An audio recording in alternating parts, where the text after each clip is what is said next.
Hello भाई, कैसे हो आप सभी। होपफुली बहुत बढ़िया हो गए। और जिनका सिलेक्शन हो चुका है भाई, कॉन्ग्रेचुलेशंस। और आशा करता हूँ अब इससे बढ़िया खुशी का माहौल और त्योहार का माहौल आपके घर में जितना भी होगा ये कभी मतलब पता नहीं होगा भी या नहीं पहले, लेकिन अब तो बिल्कुल एक नेक्स्ट लेवल पे आपकी खुशी होगी। क्यों? क्योंकि इतना टाइम से मेहनत कर रहे हैं, आज वो दिन वर्थ इट फील हो रहा होगा आपको। जो पेशेंस, जो मेहनत, वो जर्नी, जितना स्ट्रगल रहा होगा किसी की सुनी होगी, वो सब कुछ आज आपको वर्थ इट फील हो रहा होगा। तो कॉन्ग्रेचुलेशन, बहुत बहुत शुभकामनाएं और बधाई आपको।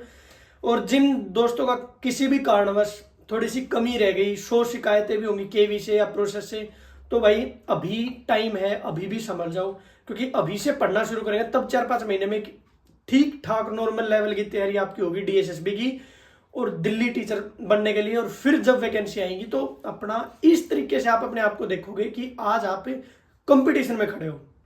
क्योंकि केवी और डीएसएसबी में दिन रात का फर्क है भाई। तो आज से तैयारी शुरू कर देना भाई। और अगर तैयारी के लिए आपको बिल्कुल बेसिक तरीके से तैयारी शुरू करनी है तो आप जानते हो ओए पढ़ लेकर के ऐप डाउनलोड कर लेना। हिमांशु सर जो खुद डीएसएसबी में सिलेक्टेड है, बहुत मस्त तैयारी करा रहे हैं सेकंड पार्ट की। पूरा एनआईएस, बीएड, जेबीटी, जहां की बुक से जो जो टॉपिक इंपॉर्टेंट और बहुत स्पेसिफिक होकर दे रखे हैं वो सारे कंप्लीट करवा रहे हैं। चलिए अब मेन बातें डिस्कस करते हैं भाई, जो आप सबके मन में फिलहाल चल रही हैं। कौन कौन सी? एक क्वेश्चन की भी, हमारा सर सिलेक्शन तो हो गया, अब आगे क्या?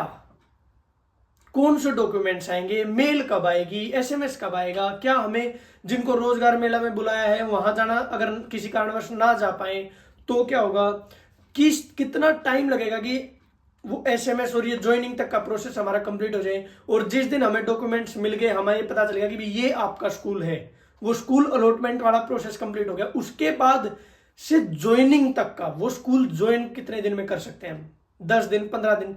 प्लस अगर हमें किसी भी कारणवश ऐसा लग रहा है कि सर अभी हम उस हालत में नहीं कि स्कूल ज्वाइन करें, हमें 1 महीना, 20 दिन, 25 दिन एक्सटेंशन चाहिए, तो उसका क्या प्रोसेस रहेगा। फिर उसके बाद क्या कि कुछ बच्चे बहुत बढ़िया रिटर्न में स्कोर लेके आए थे। अब उन्हें लगता था कि इंटरव्यू में अगर बहुत बेसिक सा स्कोर भी करते हैं, जैसे एक बच्चा जिसको मैं जानता हूं, उस भाई के 160 नंबर थे यार। 160 नंबर लाके उसको इंटरव्यू में लगभग 20 नंबर के आसपास चाहिए थे, जिस हिसाब से कट ऑफ गई अब की बार जनरल में। भाई उसके 20 नंबर भी नहीं आए। अब वो क्या कारण रहे हैं, बहुत सारे ऐसे बच्चों की शिकायतें हैं। फिर ये आता है कि इंटरव्यू के मार्क्स हमें पता कब चलेंगे, तो वो लिस्ट कब आएगी। फिर आएगा सर वो तो ठीक है, अगर हम बिल्कुल मान लेते हैं कि हम बिल्कुल बॉर्डर लाइन पे फेल हुए हैं कि भी बस पॉइंट्स में रह गए, तो वेटिंग लिस्ट में हमारा नाम आ सकता है क्या, वो वेटिंग लिस्ट का क्या सीन रहेगा। फिर उसके बाद आता है कि डॉक्यूमेंट्स कौन कौन से इंपॉर्टेंट है, ये सबसे ज्यादा इंपॉर्टेंट एक क्वेश्चन आपके मन में चल रहा है। तो ये सारा एक बार डिटेल डिस्कशन करेंगे, बेफिक्र हो गए। वीडियो को लाइक कर दीजिए और अगर आपके मन में कोई भी डाउट है तो वीडियो के नीचे कमेंट कर दीजिए, मैं हर एक कमेंट का रिप्लाई करने की कोशिश करूंगा। और अगर कोई आप बहुत फ्रिक्वेंटली कुछ डाउट्स आए तो उनको मैं स्पेसिफिक वीडियो में भी डिस्कस कर लूंगा। तो स्टार्ट करते हैं सबसे पहले कि सर हमारा सिलेक्शन हो गया, अब आगे का प्रोसेस क्या रहेगा। तो भाई अभी क्या होगा, हमारा टाइम पे क्या हुआ था, 7 जुलाई 2019 को हमारी फाइनल सिलेक्शन की लिस्ट आ गई थी, जो आपकी कल आई है। फिर उसके बाद क्या होता, अगस्त में मतलब अगले महीने हमें रीजन्स अलॉट होने स्टार्ट हो गए थे, मतलब 20 अगस्त के आसपास। कि भी एक रीजन, मान लो एक रीजन है भाई वाराणसी, तो वाराणसी रीजन ने अपनी लिस्ट डाल दी कि भाई ये सिलेक्टेड बच्चे हमारे रीजन में ये स्कूल है, इनके इन स्कूल में 10 दिन है, 12 दिन है, इनमें ज्वाइन कर लीजिए, इतना ही टाइम मिलता है भाई। फिर उसके बाद क्या होगा कि ऐसे ही फिर अलग अलग रीजन की आएगी, चंडीगढ़ रीजन में ये बच्चे हैं भाई, ये सिलेक्टेड है, ये इनके स्कूल है, स्कूल नाम, वो लिस्ट आएगी पूरी, स्कूल का नाम आएगा, बच्चे का नाम आएगा और पूरा आ जाएगा कि इसको ज्वाइन कर लीजिए आपको स्पेसिफिक। फिर उसके बाद ये प्रोसेस, जब आपको एक लिस्ट मिल जाएगी, आपने अपना नाम देखना उन लिस्ट को, और अब आपको किस तरह, हमें कैसे पता चलेगा किस रीजन की, यार इतना अपडेटेड हमें थोड़ा सा जब आएगा ना तो पूरा एकदम धूम मचेगी कि इस रीजन की लिस्ट आ गई, इस रीजन की आ गई, केवी की साइट चेक करते रहना। तो वो एक बार में आएगा, 1-2 दिन के अंदर अंदर ही सारे रीजन्स की। फिर आओ सुनो सर, वो लिस्ट आ गई, हमारा नाम आ गया कि चलो ठीक है, आपका मेरे यहीं पे आ गया केवी नंबर 1 एएफएस सलवारा। आप में से कितने ऐसे बच्चे जो भाई मेरे स्कूल में आना चाहते हैं, तो प्लीज आओ यार, ठीक है। मैं भी चाहता हूँ आप में से कोई दोस्त हमारे साथ आए और हमें भी कुछ नई चीजें सीखने को मिले। तो फिर आता है कि सर हमें पता तो चल गया ये स्कूल में ज्वाइन करना, लेकिन अब डॉक्यूमेंट्स क्या चाहिए और कितने दिन में ज्वाइन करना है। तो 2 चीजें भाई, उसके बाद क्या होगा, आपको जैसे ही लिस्ट में नाम आ जाएगा, इस रीजन, जैसे ही आपको रीजन मिल जाएगा, स्कूल मिल जाएगा, उसके बाद आपको एक मेल आएगी। मेल में होगा ऑफर ऑफ अपॉइंटमेंट, जैसे मेरा आया था वो मैं आपको स्क्रीन पे यहां डाल दूंगा, आप एक बार इसको चेकआउट कर लेना।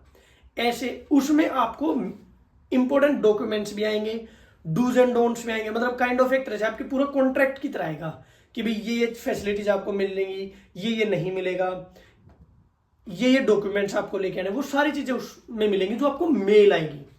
फिर उसके बाद क्या होगा, आपको मेल और प्लस में आपको आपकी साइट पे, केवी की साइट पे या रीजन के अकॉर्डिंग आपको एक डॉक्यूमेंट्स की पीडीएफ मिलेगी, आप वहां से भी डाउनलोड कर सकते हो। प्लस आपको बाय डिफॉल्ट पोस्ट में भी आपके डॉक्यूमेंट्स आएंगे कि भाई ये आपका मेडिकल सर्टिफिकेट है। उसके अलावा अगर आपको बॉन्ड वाला सिस्टम अभी भी है तो अलग चीज है, नहीं तो आपका कैरेक्टर सर्टिफिकेट, ये सारी डिटेल्स आपको बाय पोस्ट आएगी, उनको आपने फिल करना है। और जब आप स्कूल ज्वाइन करो, जब भी उनको जैसे फिल करो तुरंत अपना स्कूल ज्वाइन करना, और जितना जल्दी हो सके उतना जल्दी स्कूल ज्वाइन करना। इससे सीनियरिटी प्रोसेस में और उन सब चीजों में काफी फर्क पड़ता है। बहुत बच्चों के ना ये डाउट आ रहा था कि सर मेडिकल में मेरे पैर में मोच आई हुई है, मेरा हाथ टूटा हुआ है, सर मेरा चश्मा इतने नंबर का है, तो इस तरह से मुझे दिक्कत आएगी क्या? भाई कोई दिक्कत नहीं आएगी, समझ गए? आप पीएच से हो, किसी भी कैटेगरी से हो, जो भी है, कुछ भी दिक्कत है, कोई दिक्कत नहीं आएगी। बस अगर आप ये कह रहे हो ना कि सर मेरी ये उंगली कटी हुई है, तो बस वो सीएमओ के साइन करवा के लाने हैं उस मेडिकल सर्टिफिकेट पे कि हाँ सर इसकी उंगली कटी हुई है, खुद से नहीं करवाना है। बाय डिफॉल्ट केवी आपको एक डॉक्यूमेंट, मेडिकल डॉक्यूमेंट भेजेगा, उसी फॉर्मेट में, मतलब उसी डॉक्यूमेंट पे मेडिकल सीएमओ आपका, किसी एमबीबीएस से भी नहीं, सीएमओ से ही जाके करवाना है। ये चीजें ध्यान रखना। फिर उसके बाद आता है, और इसकी हार्ड कॉपी मतलब लगभग मेरे ख्याल से 2 होती हैं, वो लेके आ जाना। और ये ऐसा नहीं कि आपके खुद के डिस्ट्रिक्ट का ही होना चाहिए, आप चाहे जिस स्कूल, जिस जगह पे आप केवी ज्वाइन करोगे उस जगह पे जाके भी करवा सकते हो, पर ये बेटर होगा कि आप अपने नेटिव प्लेस से ही, आपके डिस्ट्रिक्ट से ही करवाओ। क्यों? क्योंकि उस जगह पे आपको जानते भी होंगे और आपके लिए कन्वीनियंट भी होगी वो चीजें। ठीक है, ये थोड़ा सा था। अब इसके बाद क्या है, हाँ जी, ये फिर कैरेक्टर सर्टिफिकेट वगैरह, इनको आपके जो एक इंपॉर्टेंट चीज, जो आप इंटरव्यू में डॉक्यूमेंट्स लेके गए थे, सेम एज इट इज आपको लेके जाने हैं। सब पे आपके सेल्फ अटेस्टेड होंगे, प्लस कैरेक्टर सर्टिफिकेट हुआ, और ये कि भी आपको कोई पिछले 2 साल से 5 साल से जानता है, ऐसे आपके पड़ोसी भी उसमें 1-2 इंक्लूड हो जाएंगे, प्लस आपका एक गेजेटेड ऑफिसर भी, ऐसे उसके साइन होंगे। वो सब आपको डिटेल मिलेंगी बाय डिफॉल्ट, मेल में भी और पोस्ट में भी आएंगी वो। और जब जरूरत होगी तो आपके डॉक्यूमेंट्स तैयार करवाने में भी हेल्प करूंगा मैं। अब आगे सुनो, फिर आता भी waiting list. Second question, sir waiting list कब आएगी? ठीक है, या हमें अपने मार्क्स कैसे पता चलेंगे? भाई थोड़ा वेट करो, आपको ना एक लिस्ट आएगी पूरे सभी बच्चों की, जितने बच्चों ने एग्जाम में अपीयर हुए हैं ना, जितने भी बच्चे एग्जाम में अपीयर हुए हैं और उनका फाइनल इंटरव्यू कॉल आ गया, जितने बच्चों का इंटरव्यू कॉल आ गया, हर एक बच्चे, चाहे वो एब्सेंट ही क्यों ना हो इंटरव्यू में, फिर बाद में हर एक बच्चे का स्कोर कार्ड आएगा। ठीक है, और सब कुछ पता चलेगा कि इंटरव्यू में कितने मार्क्स थे या इंटरव्यू में एब्सेंट ही था, जो भी कुछ है सब कुछ पता चल जाएगा, वो लिस्ट आएगी जल्दी ही। जब ये हो जाएगा फिर आता है आपकी वेटिंग लिस्ट। मतलब मान लो मैं बीपीएससी में भी सिलेक्टेड हूं और मैं अभी यहां भी आ गया केवी में, और मुझे लगा कि यार बीपीएससी में मेरा होम डिस्ट्रिक्ट मिला हुआ है, केवी में मैं कितने दिन घूम लूंगा, 1 साल, 5 साल, 10 साल, एक टाइम आएगा जब मैं सेटल हो जाऊंगा, मेरी फैमिली हो जाएगी, सब कुछ चीजें हो जाएंगी। फिर उसके बाद सोचो केवी ने आपको उठा के केरल भेज दिया आउट ऑफ नोवेयर, अब आपकी वाइफ कहीं पे जॉब करती है, आप कहीं पे जॉब, ये दिक्कत आ गई। तो सर मुझे ऐसा लगता है कि मुझे अपने स्टेट गवर्नमेंट की जो भी पसंद है और मैं वहीं रहना चाहता हूँ। ठीक है, तो आप वहीं रह जाइए, केवी में मत आइए। ठीक है, ऐसे बहुत सारे बच्चे होंगे तो उनकी जगह वैकेंट रहेगी। तो अब केवी क्या करेगा, जो पीछे कुछ बच्चे रह गए थे, है ना, जो वेट कर रहे हैं पीछे, इंटरव्यू दे के आए, जो उनके स्कोर के अकॉर्डिंग टॉप के कुछ बच्चों को उठा के वेटिंग लिस्ट दे देगा आपको। अब वेटिंग लिस्ट में क्या रहेगा, कितना स्कोर रहेगा, वो तो भाई भगवान की माया है, वो केवी जाने और भगवान जाने। ठीक है जी, तो जो बॉर्डर लाइन पे होंगे वो बेचारे आ जाएंगे। फिर उसके बाद फिर आता है कि सर ओबीसी सर्टिफिकेट जो है वो हमारा कट ऑफ डेट से पहले का है, मतलब कट ऑफ डेट के बाद का है, या 2022-23 का नहीं, उससे बहुत पहले का है। तो देखो ये चीज भाई आपसे एक तो ये ध्यान रखो कि आपसे अंडरटेकिंग में लिखवाया क्या था वो याद करो। दूसरी चीज ये बात ना मैंने प्रतीक मलिक सर से पूछी थी और एक दो जगह और भी पूछी थी, तो ये मोस्टली आपके प्रिंसिपल पे डिपेंड करेगा कि वो इस चीज को कैसे परसीव करता है। ठीक है, तो ये उसी पे डिपेंड करता है, इसका कोई और सोल्यूशन मेरे हिसाब से तो नहीं है। बाकी आपको अगर कहीं से पता चले तो प्लीज लेट मी नो, मैं इसको पिन कमेंट में भी डाल दूंगा ताकि वो चीज करेक्ट की जा सके।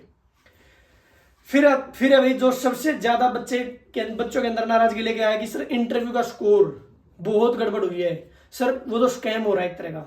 देखो भाई, मैं एज ए टीचर एक तरह से आपको जज करूंगा, आप एज ए स्टूडेंट अपने आप को एक तरह से जज करोगे, लेकिन सामने जो बैठा है ना, जो 10-10 साल का 20-20 साल का इंटरव्यू लेके बैठा है, एक्सपीरियंस लेके बैठा है, वो आपको कैसे जज कर रहा है, वो आपसे कैसे आंसर चाहता है, वो एक ऑल टुगेदर डिफरेंट एस्पेक्ट है।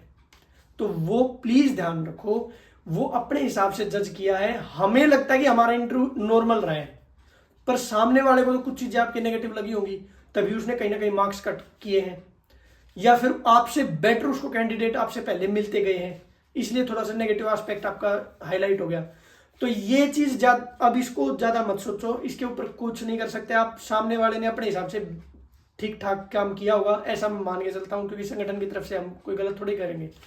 तो अब केवल आप अपनी अगली प्रिपरेशन के ऊपर ध्यान दो भाई, प्लीज रिक्वेस्ट है। आगे डीएसएसबी की वैकेंसी आएंगी, बढ़िया तैयारी का स्कोप है, अपना ओएपीडी लैब डाउनलोड करो मस्त, जहां डीएसएसबी में सिलेक्टेड टीचर्स आपको पढ़ा रहे हैं वहां से तैयारी शुरू करो। बिल्कुल एनआईएस बीएड और सब चीजें कवर करवा रहे हैं, ठीक है, बिल्कुल स्पेसिफिक हो गए, ठीक है जी। और जो भी आपका पर्सनल लेवल पे डाउट है, हर एक बच्चे के साथ कॉन्टेक्ट करके हम वो चीजें शॉर्ट आउट कर रहे हैं। अब उसके बाद आओ भाई, डॉक्यूमेंट्स हमने डिस्कस कर लिए। एनआईएस डीएलएड वाले भाई, अभी अभी खबर आई है कि एनआईएस डीएलएड वाले भी बाहर कर दिए गए हैं, तो इनकी वजह से भी रिजल्ट में और लिस्ट में थोड़ा सा फर्क पड़ेगा। तो ठीक है, कुछ बच्चों के अंदर फिर से खुशी की लहर आएगी, जो जल्दी लिस्ट दोबारा आएगी या फिर जो भी केवी उसके ऊपर स्टेप लेगा, तो वो एक बार देखने लायक बात रहेगी। तो जिन बच्चों का अगर सिलेक्शन हो गया तो भाई ऑल द बेस्ट, कांग्रेचुलेशंस और बहुत बहुत शुभकामनाएं। पूरी मेहनत करके अपना अगला जीवन जीना, अपने आपके पेरेंट्स को बहुत बहुत बधाई जिन्होंने इतने टाइम आपका साथ दिया और स्ट्रगल में रहे। और जो दोस्त भाई संगी साथी सहचर किसी भी कारणवश पीछे रह गए भाई, देखो हम इतना ही कह सकते हैं दोस्त, थोड़ी और मेहनत कर लो भाई, ये तो जर्नी है, आज नहीं तो कल हो जाएगा सिलेक्शन।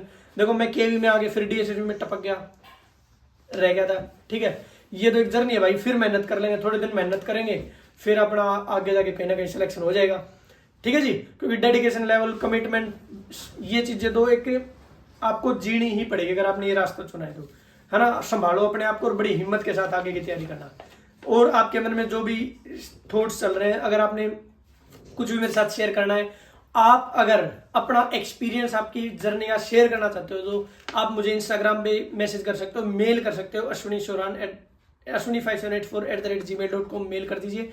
और आपका बिल्कुल स्वागत है भाई, क्योंकि मेरी किसी ने सहायता की थी, मैं आज आप लोगों की सहायता कर रहा हूं।